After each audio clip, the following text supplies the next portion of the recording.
Store krav fra forældre, larmende elever og for lidt tid.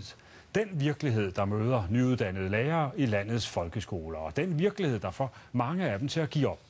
En skole i Hillerød prøver nu med en aktiv indsats at modvirke udviklingen. Her har man ansat konsulenter, der skal hjælpe de nye lærere gennem den første svære tid. Der er overvågning i 1. B. Det er ikke eleverne.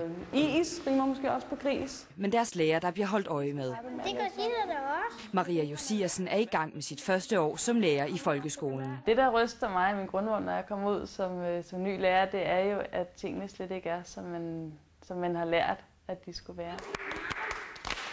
Derfor er hun blevet tilbudt coaching, så hun kan få hjælp med at tage kontrollen i klasselokalet. Grunden til at tage imod tilbuddet var, at der er mange udfordringer i en klasse, og at jeg havde problemer med at få en ordentlig struktur i mine timer.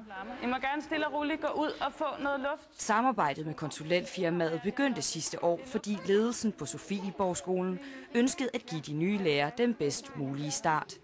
De nyuddannede skal få selvtillid, så de ønsker at fortsætte i lærerfaget. Der er en masse nye unge lærere, der vælter hver år, når de kommer ud i virkeligheden. At det er et barsk job. Formålet med det er, at Maria får en tid her i starten som lærer, hvor hun får oplevelse af, at hun faktisk er rigtig god.